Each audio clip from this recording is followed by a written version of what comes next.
ভাই সব, জাহান্নাম বড় কঠিন হবে।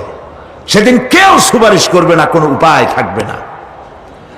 কিয়ামতের ময়দানে আমলনামা ছেড়ে দেওয়া হবে। জাহান্নামীদের আমলনামা পেছন থেকে বা হাতে আসবে।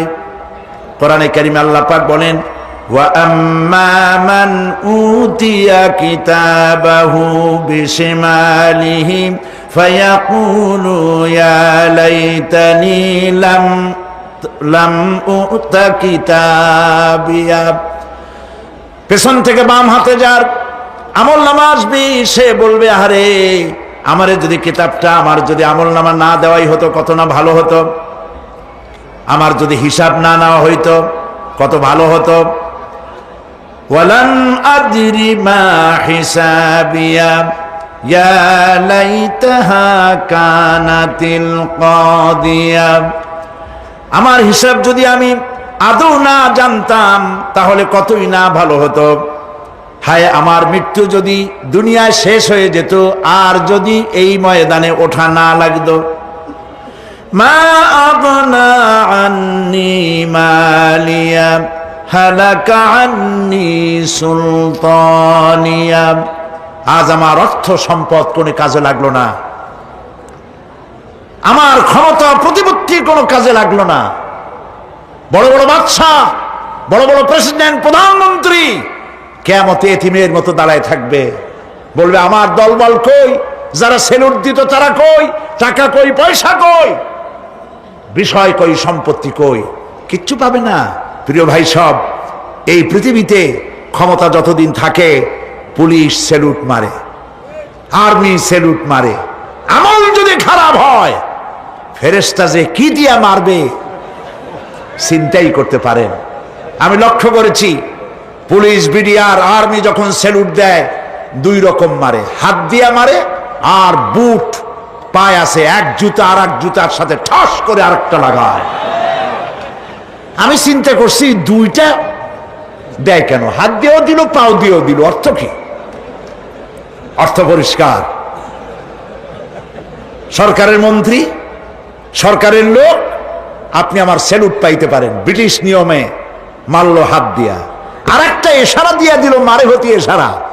সরকারে থাইকা যদি জনগণের সর্বনাশ করেন, মুসলমান দেশের তথ্য পাচার করে মুসলিম দেশের স্বাধীনতা যদি হরণ করতে চান, আর যদি ধরা পড়েন, তাহলে হাত দিয়া না ওইটা দিয়া মারবো।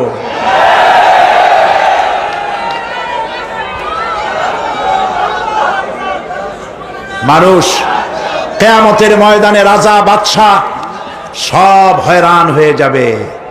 জাহান্নামীদেরকে, কাফেরদেরকে, কাফেররা উপস্থিত হবে। কোরআনে কারীম আমলনামা বাম হাতে, বেঈমানদের বাম হাতে আমলনামা দিয়ে আল্লাহ পাক বলবেন, খুযুহু ফাগুল্লুহু সুম্মাল জাহিমা সাল্লুহু সুম্মা সিলসিলাতি যারউহা সাবউনা যিরাআন ফাসলুকুহু। আল্লাহ পাক বলেন, পাকড়াও করো, কে ধরো, খুযুহু ধরো, ফাগুল্লুহু ওর গলায় বেড়ি লাগাও, সুম্মাল জাহিমা সাল্লুহু এরপর জাহান্নামে নিক্ষেপ করো, সুম্মা সিলসিলাতিন যারউহা সাবউনা যিরাআন ফাসলুকুহু 70 গজ লম্বা শিকল দিয়া বাঁধো, জাহান্নামে নিক্ষেপ করো। এই জাহান্নামে ওই সব কাফিরদের জন্য হবে এই আযাব। আল্লাহ পাক কেন দিবেন কারণ সম্পর্কে আল্লাহ পাক বলেন, ইন্নাহু কানা লা ইউমিনু বিল্লাহিল আযীম ওয়া লা ইয়াহুদ্দু আলা তুআমিল মিসকিন। কারণ হলো এরা আল্লাহ পাকের উপরে বিশ্বাস স্থাপন করত না। বড় বড় বুদ্ধিজীবী, বড় বড় বুদ্ধিজীবী, বড় বড় কবি। আহারে, আমার দেশের এক কবি বলল, ফজরের নামাজের আজান যখন শুনি মনে হয় বেশ্যা তার খরিদ্দার ডাকতেছে। মুসলমান নামের কলঙ্ক, মানুষ নামের পশু। এই কবিকে তদানীন্তন প্রধানমন্ত্রী রাষ্ট্রীয় পুরস্কার দিয়ে ধন্য করেছে। নাউজুবিল্লাহ। আল্লাহ বরদাস্ত করেন নাই। কোরআনের সাথে ইসলামের সাথে যারা বেয়াদবি করেছে